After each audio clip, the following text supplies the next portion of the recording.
family, relationships, fitness. These are the three things you must neglect to be a gamer in your 30s.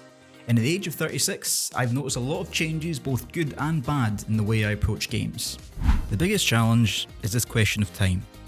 With work, family, and other responsibilities, it can be difficult to find a few hours to sit down and play a game. So unlike the house chores, when I say I don't have the time, it's actually true. As a result, I find myself having fewer games in my collection because it comes more about quality over quantity. And because of this need to be pickier about what game I choose to buy, comes pressure to get it right and more pain when I get it wrong. One aspect of gaming which can be particularly stressful in your 30s is online gaming. Now, online gaming has always been a competitive and unforgiving place.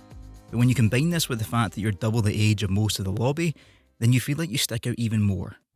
Hello fellow kids, does anyone else want to play the Fortnite? A good rule of thumb is if you make any kind of noise when you sit down on the couch, then you're too old for online gaming. And even more frustrating than losing to a kid online is then hearing their mum shout that their dinner's ready through their gaming headset that they probably got for their 12th birthday. In all seriousness though, online gaming is something I intentionally avoid these days because it's a vicious circle. You're playing against teenagers who have more time to perfect their skills and much faster reflexes than you.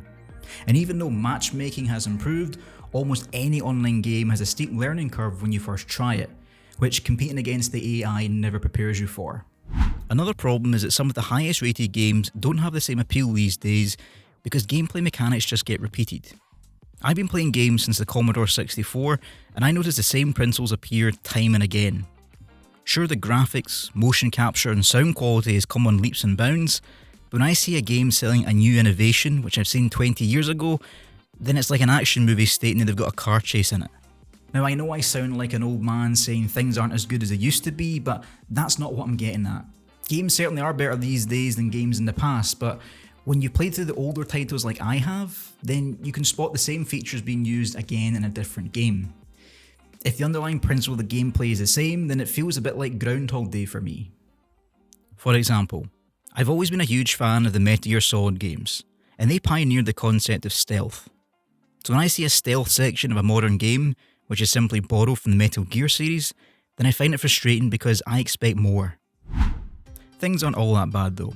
As I mentioned earlier, games have come a long way.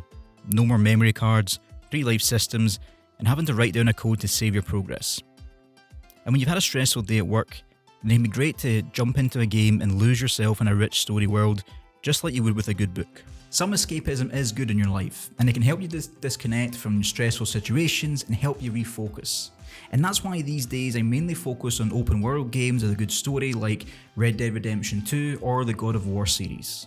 Not only that, the studies have shown that playing games can improve cognitive functions such as spatial awareness, problem solving skills and reaction time, which is something that helps all of us as we get older. The social aspects of games is also a plus point. No matter how old I get, playing party games with friends and family is always fun, and the age difference isn't really a barrier, because even your 80-year-old granny can beat you at Wii bowling with enough practice.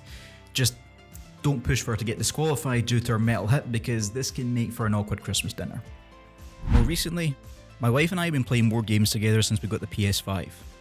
She's not a big gamer like me, but she strangely likes a good golf game, and this has led to us breaking up weeknights with some friendly competition. She's getting better, but I cut my teeth in golf games back in the early 90s with a SNES controller that felt like a coaster with some buttons stuck on it. Not the ergonomic feel of the PS5 controller with haptic feedback that she's used to. This also means that we interact more rather than just shoving on Netflix and scrolling on phones. Instead, there's trash talk, insults, and making the loser make the next cup of tea, which is what any good marriage is built on. I've always believed that in general, playing games is far better than just watching TV all the time. With games, you have to problem solve, interact and engage with it. With TV, you can just let it wash over you without even having to pay attention. That's why I don't intend to stop playing games anytime soon.